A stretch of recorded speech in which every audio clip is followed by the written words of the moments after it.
ہم امام اعظم ابو حنیفہ کے ماننے والے ہیں اور کتابوں میں لکھا ہے کہ امام اعظم ابو حنیفہ وہ 40 برس تک انہوں نے عشاء کے وضو سے فجر کی نماز ادا کی،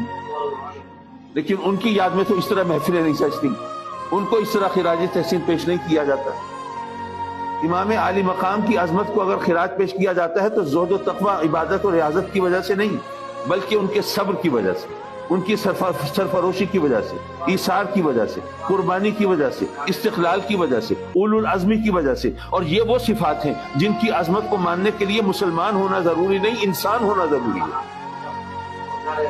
جب ہم اس بات کو اس انداز سے سمجھتے ہیں تو پھر اس شعر کا مفہوم سمجھ میں آتا ہے کہ ذرا انسان کو بیدار تو ہو لینے دو، اسے حسین کی عظمت سے ذرا واقف تو ہو لینے دو، ان کی